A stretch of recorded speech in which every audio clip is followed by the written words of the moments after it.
இவ்வளவு தேவை இருக்கு. பண ரீதியாக, வருவாய் ரீதியாக இதை கட்டமைக்கிறதுக்கு, அடுத்த கட்டத்தை நோக்கி நகர்த்துவதற்கு உண்மையில நிறைய தேவைகள் இருக்கு. மக்களினுடைய பங்களிப்பு தேவை, அல்லது பெரும் தனவந்தர்களுடைய ஒரு அன்பளிப்பு என்பது தேவையா இருக்கிற நிலையில ஒரு பரவலா பேசப்படுற ஒரு விஷயம் இல்ல, உலகத்தமிழர் வரலாற்று மையத்துக்கு ஃபண்டிங் எங்கேயோ இருந்து வருது, பின்னுக்கு இருந்து யாரோ இயக்குறாங்க இது. அதுவும் குறிப்பாக சில பேருடைய பெயர்களை குறிப்பிட்டு இவர்களுக்கு பின்னாளில் இருந்து வேறு வேறு நாடுகள்ல இருந்து வேறு நேரடியாக சொல்லுவேன், உளவுத்துறைகளிடம் இருந்து பணம் வருது, அவர்கள் இயக்குகிறார்கள் என்ற பேச்சு இருக்கு. இதை நாங்க மறுதளிக்க முடியும், பேச்சு இருக்குது. அது உண்மையா பொய்யான்றத சார்ந்திருக்கக்கூடிய நீங்கள் தான் சொல்லுவாங்க. என்ன இப்ப ஒட்டுமொத்தமாக சொல்லப்படாவிட்டாலும் சிலருடைய பெயர்கள் குறிப்பிடப்பட்டு சொல்லப்படுது, ஒட்டுமொத்தமாகவும் சில இடங்கள்ல பேசப்படுது. ஆனா இங்க பார்த்தா மேலாண்மை பணிப்பாளர் சொல்றாரு எங்களுக்கு இவ்வளவு தேவைகள் இருக்குண்டு. இதுல எது உண்மை? மேலாண்மை படைப்பாளர் குறிப்பிட்டதுதான் நிதர்சனமான உண்மை. அதில் நாங்கள் செலவிட்ட காசைத்தான் அவர் குறிப்பிட்டிருந்தவர். இந்த 10,750 சதுர அடிய 10,750 சதுர அடி கட்டிடம் செய்வதற்கும் அது சார்ந்த இணைய வாகன தரிப்பிடங்கள், சம நேரத்துல எங்களுக்கு கொட்டகை என்று தமிழ்ல சொல்லலாம், இங்க இதன் முறையில 3 பான், மற்றது ஒரு அலுவலக கட்டிடம், இதுகள் அடங்கலாக எங்கள்கிட்ட 3 மில்லியன் பவுண்ட்ஸுக்குரிய ப்ராஜெக்ட் தான் எங்கள்கிட்ட கையில இப்ப இருக்கு. அதுல நாங்கள் அத்திவாரம், பெரிய கட்டிடத்துக்கான அத்திவாரம் போட்டு ஃபைலிங் செய்து அத்திவாரம் போட்டுட்டோம். இனி கட்டிடம் மேலும் போனோம். சம நேரத்துல எங்களுக்கு அதே அளவு, அந்த கட்டிட அளவு 10,750 சதுர அடிக்குரிய நிரந்தர கூடாரமா அதுக்கு இணைச்சு போடுறதுக்கான அனுமதியும் எங்கள்கிட்ட இருக்குது. இதை விட நாங்கள் நுழைவாய்வில் ஓரளவு செய்திருக்கிறோம். இதன் அடிப்படையில எங்கள்கிட்ட இப்ப இதுக்கு நான் செய்ய போற இந்த நினைவு நடபாதைன்னு சொன்னவர், ஞாபகார்த்த நடபாதை உட்பட எங்கள்கிட்ட 3 மில்லியன் பவுண்ட்ஸுக்குரிய ப்ராஜெக்ட் எங்க கையில இருக்குது. அதே மாதிரி மேலாண்மை படைப்பாளர் குறிப்பிட்டது போன்று எங்களோட மாதாந்த செலவுகள் என்றது ஒரு தொகுதி இருக்கு. இதுகள் மாதாந்த செலவுகளை நாங்கள் எங்களுடைய அன்றாட செயற்பாடுகள் ஊடாக, விளையாட்டு போட்டிகள், கோயில் வருமானங்கள், சர்ச் வருமானங்கள், மாவீர் நாள் வருமானங்கள், அந்த 2 சிலதன் ஊடாக வர்ற படத்தை வச்சு அதை நாங்கள் சமாளிச்சு கொண்டு போனாலும், இந்த கட்டிடம் வேலை என்றது ஒரு தனித்துவமான பணி. இந்த அபிவிருத்தி திட்டம் அது இதுக்குள்ள ஒரு வருமானத்தை எடுத்து செய்ய இயலாது, முழுமையான எங்களோட மக்கள்கிட்ட அன்பளிப்போட செய்யணும். அது ஏற்கனவே இவர் சொன்னது குறிப்பிட்டது போன்று 10 வருடம் நாங்கள் மக்கள்கிட்ட நம்பிக்கை ஏற்படுத்தி இருக்கிறோம். இந்த விஷயத்தை நாங்கள் நின்று பிடிச்சு இந்த அந்த வகையில நிச்சயமாக நாங்க நம்புறோம். இந்த கட்டிடம் காணி வாங்கிக்கே எங்கள்கிட்ட ஒரு சத காசு கையில இருக்கே, அதை உருவாக்கி தந்த அதே மக்கள் நிச்சயம் இதை செய்யணும். ஏன்னா இது நம்பிக்கை உருவாக்கி இருக்கு. எங்களுக்கு இன்னொரு நம்பிக்கை இருக்கு. அப்படின்னு சொன்னா, அந்த மண்டபத்தை கட்டி முடிச்சால் நிச்சயமா எங்களோட மக்கள் ஊடாக அதுல ஒரு வருமானங்கள் இருக்கு. அவங்களோட தங்களோட குடும்ப நிகழ்வுகள், திருமணங்கள், பிறந்த நாட்கள், புப்புரிந்த நீராட்ட விழா உட்பட இணைய கலாச்சார நிகழ்வுகள் நடத்தும் போது ஒரு வருமானம் இருக்குது. முதலில் இருந்த நம்பிக்கையை விட எங்களுக்கு அதீத நம்பிக்கை இருக்குது. தற்செயலாக நாங்கள் கடனாக இந்த கட்டிடத்தை கட்டுவதற்கு பெற்றாலும் அந்த கடனை திருப்பி கொடுக்கக்கூடிய வல்லமை இந்த கட்டிடத்துக்கு இருக்குன்றது நாங்கள் நம்புறோம். அதை சில உறவுகளை நம்புறோம். அந்த வகையில அந்த கட்டிட பணியை நாங்கள் முன்னெடுக்க யோசிக்கிறோம். நீங்க குறிப்பிட்டது போன்று இதுல ஐலண்ட் முதல் சுற்றுல சொல்லியிருந்தார். இதுக்குள்ள நிற்கும் போதுதான் அதனுடைய செயற்பாடுகள் புரியும். எங்களை வெளியிலிருந்து பார்க்க சில நேரம் இது ஒரு பெரிய ஒரு வசதியான இடமாகவும் தென்படலாம். அதே மாதிரி சில அகல பார்வையில மிக மட்டமான இடமும் தென்படலாம். அதுகளை கடந்து இந்த 10 வருடங்கள் இந்த வரலாற்று வளாகம் ஒரு கடின பாதையில் நகர்ந்திருக்கு. அது ஒட்டுமொத்தமாக இந்த பிரித்தானியா வாழ் தமிழ் மக்களும் உலகத்தில பல்வேறு நாடு இருக்கிற உறவுகளுடைய ஒத்துழைப்போடையும் அவைகளின் முழுமையான செயற்பாட்டின் ஊடாகத்தான் இந்த 10 வருடத்தை நாங்கள் கடந்திருக்கிறோம். நிச்சயமாக இந்த எங்களால் எதிர்கால திட்டமாக அடையாளப்படுத்தப்பட்ட விடயங்கள் இதே மக்கள் நாங்கள் வேற நீங்க சொன்ன மாதிரி நீங்க சொன்னதுல இந்த கருத்துக்களின் அடிப்படையில வேற நாடோ உலக அமைப்புகளோ தந்திருந்தா நாங்கள் இன்றைக்கு நீங்கள் இந்த வளாகத்துக்கு இன்றைக்கு இந்த வளாகத்துல குளிர்த்தன்மை, இங்க உள்ள சூழல் உங்களுக்கு புரியும். யாரும் கஷ்டப்பட தேவையில்லை, காசு அறிஞ்சு செய்துட்டு போயிடலாம். அன்றாடம் இந்த வளாகத்தை பராமரிக்கிறது இங்க நடக்கிற சம்பவங்கள் இருந்து முழுக்க நாங்கள் எங்களோட உடல் உழைப்பை போட்டு அபிவிருத்தி திட்டத்துக்காக, வளர்ச்சிக்காக மக்கள்கிட்ட உதவிகளை பெற்றுக் கொண்டிருக்கோம். நான் பெற ஒவ்வொரு விடயத்துக்கும் உதாரணமா சதீஷ் ஊடாக ஒரு 10,000 பவுண்ட்ஸ், 1,00,000 பவுண்ட்ஸ் அவருடைய முழுமையான கவனத்துக்கு அந்த கணக்குகள் முழுமையாக ஒப்படைக்கப்படுது. இங்க முழுமையான ஏன்னா நாங்கள் 2 விதமாக ஆடிட் பண்ணப்படப்படுறோம். இப்ப எங்க கொம்பனி ஹவுஸ்லயும் நாங்கள் இப்பயும் இருக்கிறோம், நான் ப்ராஃபிட்டபிள் கம்பெனி இப்பயும் இருக்கிறோம். அவையிலும் எங்களை ஆடிட் பண்றீங்கன்னா சேரிட்டி கமிஷனும் எங்களை ஆடிட் ஏன் அப்படி 2 எங்களுக்கு வந்து நாங்கள் அதுல சில நடைமுறை விடயங்களுக்காக அந்த கம்பெனி ஹவுஸ் நாங்கள் இப்பயும் வச்சிருக்கிறோம் என்று சொன்னா ஒரு வங்கி செயற்பாட்டுக்காக எங்களோட போக்குவரத்துகள் சம்பந்தப்பட்ட வங்கி செயற்பாடாக கம்பெனி அறிக்கைக்கு இருந்த வங்கி செயற்பாடுகளை தொடர்ச்சி அப்புன்றதுக்காக இருக்கு. அப்ப நாங்கள் 2 விதமான அரசு ஆடிட்டிங் கூட போறோம்.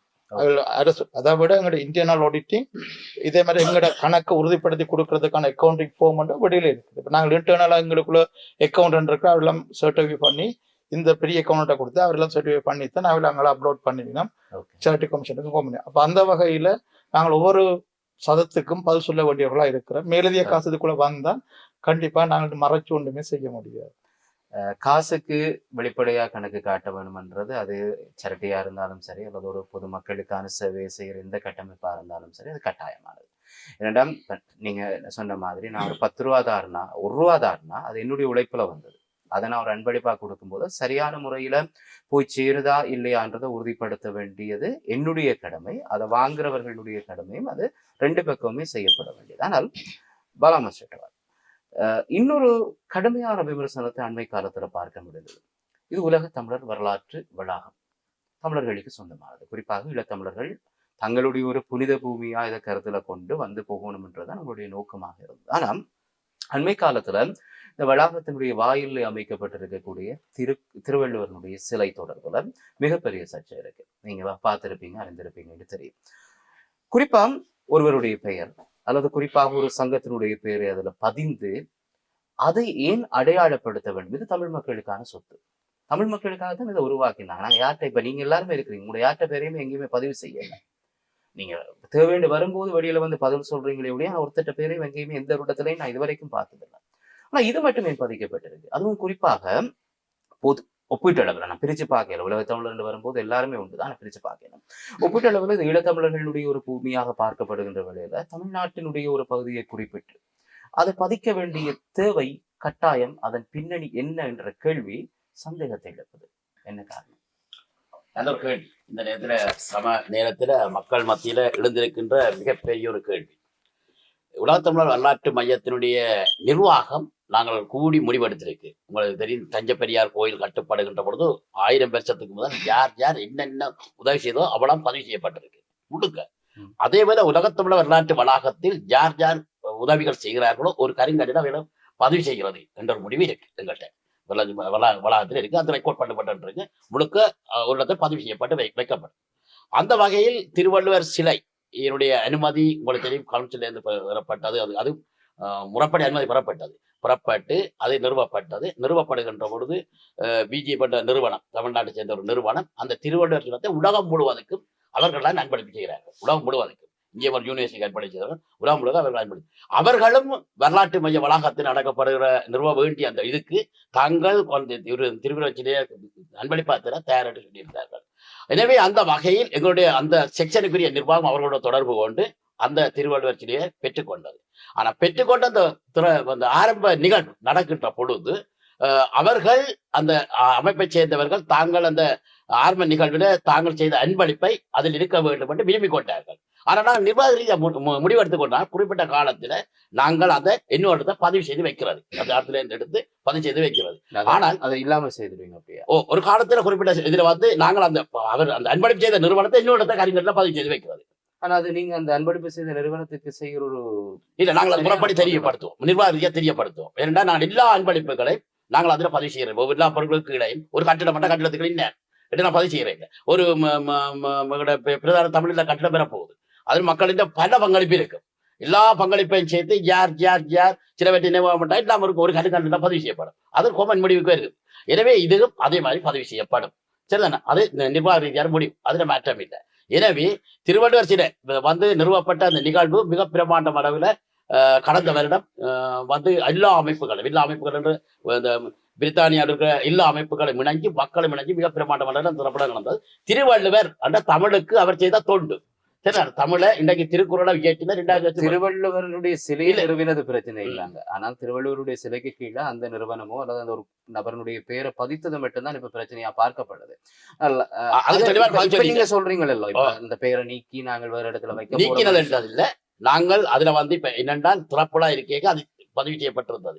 பொதிக்கப்பட்டிருந்தது. நாங்கள் உரிய நிறுவனத்துக்கு அதை அறிவிச்சு நாங்கள் அதை ஒரு இடத்துல அன்பளிப்பு உங்களுக்கு தெரியாமலே அது பதிக்கிறது இல்லை சிறப்புலாவில் அவர்கள் அதை விரும்பி கொண்டார்கள். அதை அவர்கள் விரும்பி கொண்டார். நீங்க அதுக்கான ஒரு இடத்தை கொடுக்குறீங்கன்னா நாளைக்கு எல்லாருமே வந்து இதே மாதிரி நாங்கள் இல்லை இனிமேல் அதை நடப்பாம நாங்கள் நிர்வாக ரீதியாக பார்த்து கொண்டிருக்கிறோம். அதை இனிமேல் நடப்பாமல் பார்த்துக் கொள்வோம். இப்படியான விடயங்கள் நான் இனிமேல் நிர்வாகத்தில் அது நடக்காம பார்த்துக்கொள்வோம். அவர்கள் அந்த இது இருந்தது.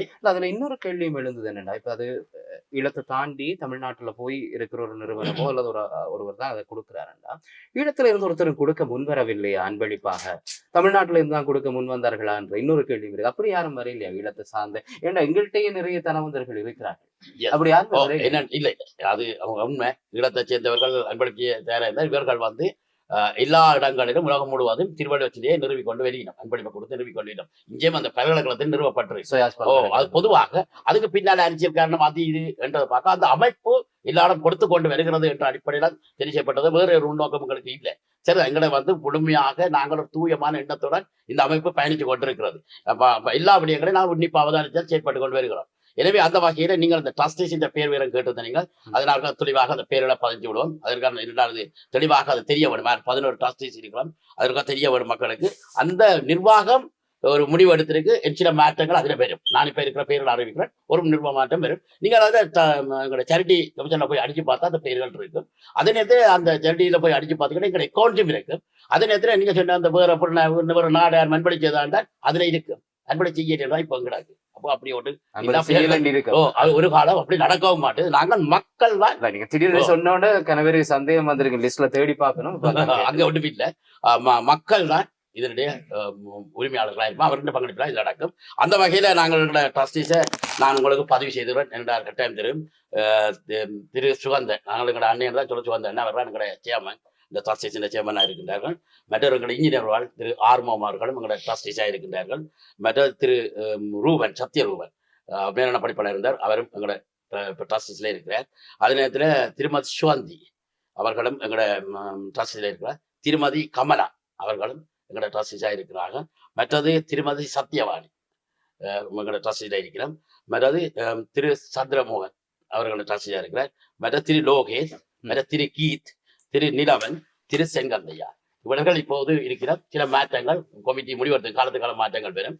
அது காலத்துல அந்த மாற்றத்தோட 11 பேர் தேவையில்லாத ஒரு கேள்வியா கூட இருக்கலாம். ஆனா எனக்கு ஒரு கேட்கிறேன், சில பேருக்கு அது தோணலாம். என்னடா இப்ப 11 ட்ரஸ்டீஸ் சொல்லியிருந்தீங்க, அதுக்குதான் காரணம் இருக்கா? என்னடா இப்ப அறங்காவலர்கள் கூடிக்கொண்டு போகும்போது முடிவெடுக்கிறது இலகுவாயும் ஒரு பக்கம் இருக்கலாம், இன்னொரு பக்கம் சவாலாயும் இருக்கும். இதன் காரணம் வச்சிருக்கிறீங்களா அதுக்கு 11 பேர் ஃபிக்ஸ் பண்ணதுக்கு? இல்ல நாங்கள் ஆரம்பத்துல 7 பேர் இருந்தது, 9 பேர் ஆக்கினாங்க. இந்த நிறுவனம் வந்து ஒப்பீட்டு ரீதியில இன்றைக்கு ஒரு கிட்டத்தட்ட ஒரு பெரிய நிறுவனமான அடிப்படையில ஒரு ப்ரொஃபைல் உள்ள ஓரளவு ஒரு விஷயங்களை கையாளக்கூடியவர்களும் நாளைக்கு எங்களோட சேரிட்டி போய் பார்த்தா இது வந்து சரியான ஆக்குறதுக்கு இருக்குன்னு மன்ற தேவையின் அடிப்படையிலையும், அதே நேரம் ஒரு 11 பேர்ன்றது ஒரு அளவுக்கு ஒரு கணிசமான ஒரு பெரிய நிறுவனத்துக்குரிய கண்டிப்பான ஒரு சின்ன அமைப்புன்னா வேறு இது ஒரு பெரிய அமைப்பா இருக்கிறபடியால அதுல அந்த 11 பேர் தேவை என்ற அடையாளத்தின் அடிப்படையில நாங்கள் வந்து அந்த விடயத்தை கவனிக்கிறோம்.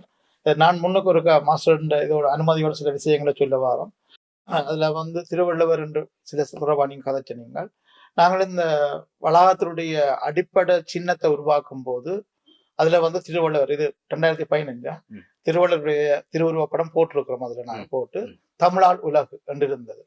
அப்ப இதை வந்து இந்த உலகம் எங்கும் இந்த திருவள்ளுவருடைய திருவுருவ சிலையை கொண்டு சேர்க்கிறதுக்கு ஒரு மன்றம் இருக்குது. இப்ப அண்மையில வந்து சிவாப்பிள்ளை ஐயாண்டு இறந்துட்டாங்க பிரித்தானிய மண்ணில. அவர் தான் இந்த சிலைகளை புலம்பெயர் தேசங்களை ஒழுங்குபடுத்தி கொண்டது.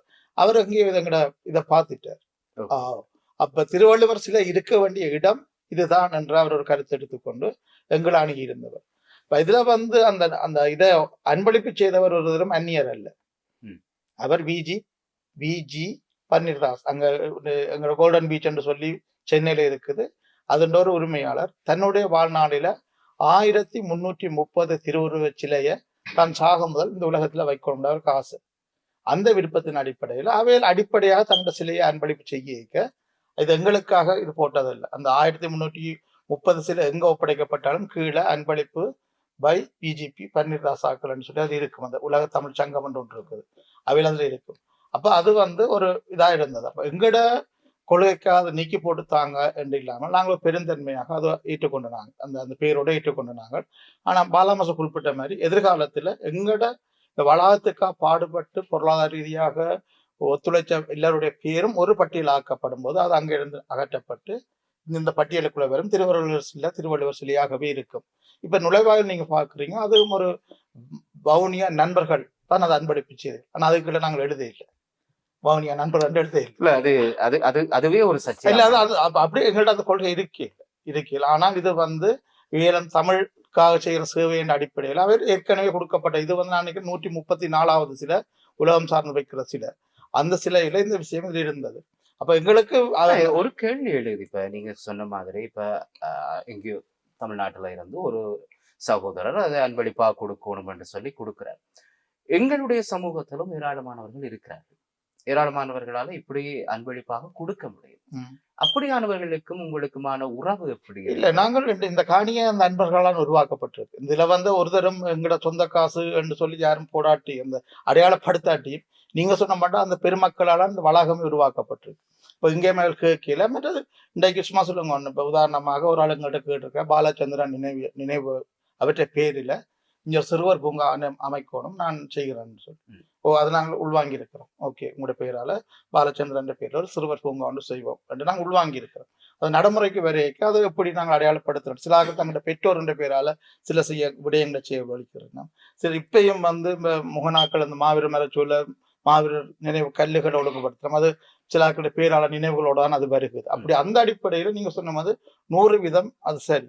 அது இந்த எங்கள்கிட்ட வெறும் திருவள்ளுவர் சில மட்டும் குறிப்பிட்ட அதை நிர்மாணிக்கிறதுக்கு எங்களுக்கு கிட்டத்தட்ட 30,000 பவுண்ட்ஸ் வந்தது. அந்த இடத்தை எல்லாம் ஒழுங்கு. அப்ப அதுக்கு நிதி உதவி செய்தாக்கள் அந்த கேள்வி எங்கள்கிட்ட இருக்குது. அவற்றை ஒரு ஆட்டு சிலர் அந்த பேரை போட்டுக்கிறீங்க, மிச்சாக்கள் பேர் எங்கள்கிட்ட எங்கே. இப்ப நாங்கள் அவள்கிட்ட சொன்னோம், அது ஒரு பேர் பட்டியலாக்கப்பட்டு எங்களோட பொறிக்கப்படும், நிச்சயமா பொறிக்கப்படும்.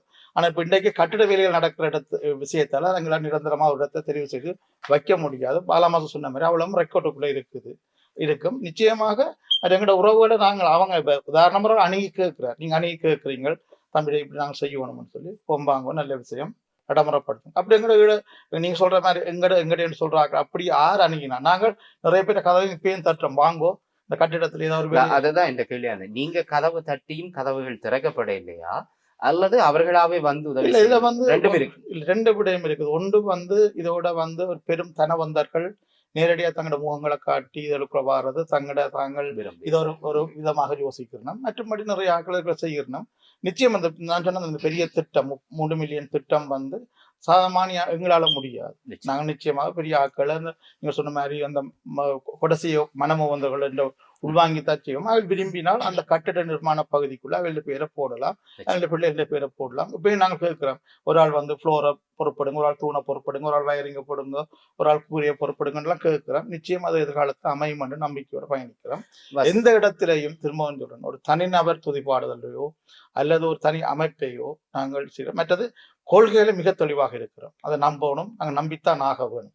யாருக்கும் நாங்கள் விலை போனது சும்மா சொல்லுவோம். அந்த உளவு நிறுவனம் இல்ல ஒரு குறிப்பிட்ட விஷயங்கள என்ன நோக்கம், எங்கட நாங்கள் சுய வாழ்க்கையில எங்கட பொருளாதாரத்தை உயர்த்துறதுக்காக இந்த விஷயத்தை பயன்படுத்தினா நீங்கள் அந்த சந்தேகங்கள் சரி. ஆனா தட்சணமாக யோசிப்போமே, ஒருவர் செய்து இந்த எங்களோட இனத்துக்கான பெரிய அடையாளமாக வந்தா கூடி அதை நாங்கள் மனமும் ஏற்றுக்கொண்ட பண்றதா இல்லை. வேற ஒரு ஆள் செய்கிறார், நீங்க காசை வாங்கி செய்கிறாங்க. இன்றைக்கே 10 வருஷம் உள்ளப்பட்டு சொல்லுங்க சரி. சிம்பிளா செய்துட்டு போயிருக்கான். ஆட்டை கையை காலை பிடிச்சி வேற நீங்க சொன்ன மாதிரி வேற நீங்கன்னு சொல்லி உங்களோட கருத்தாக நான் சொல்லல, குறிப்பிட்ட கொண்டு வேற யாருடைய கையை காலை பிடிச்சி நாங்கள் இதை எங்கேயும் கொண்டு போயிருக்கோம், பேசியிருக்கு. இல்லை இன்றைக்கும் நாங்கள் தட்டு மாறி மெல்ல மெல்ல அடி எடுத்து வைக்கிறது. கொள்கையிலிருந்து இம்மி அளவும் நாங்கள் இலக்கிலிருந்து விலக மாட்டோம் என்ற உறுதியான அந்த நம்பிக்கையும் உறுதி.